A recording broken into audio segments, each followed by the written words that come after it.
Real concern, I think, about Greece at this point, leaving the Eurozone and leaving the European Union, is that Moscow is sitting there saying, they don't want you, thrilled to have you. And they are opening their arms to Greece as a country, and that power struggle that's taking place along the eastern edge of Europe at the moment between Russia and the rest of Europe.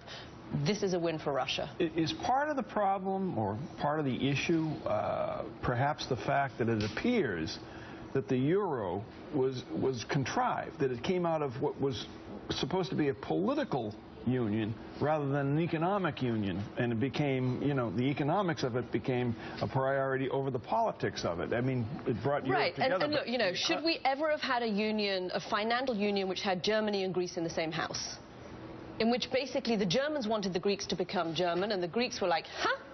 Are you kidding me? It's never going to happen. I mean, they are two different animals trying to live in the same property, and it was never going to work. I don't know what John thinks, but I don't think that union was ever going to work between Germany and Greece. Well, it certainly was always the big question. When this was all being debated back now, amazingly, 13 years ago, right, back in 1992. Was the question of, there were a lot of people who were in favor of political union. Many more people were skeptical about financial union. But the argument on the part of people who were in favor of political union was that you couldn't have political union without financial economic union. And so a lot of people backed into supporting the European exchange rate mechanism because of that.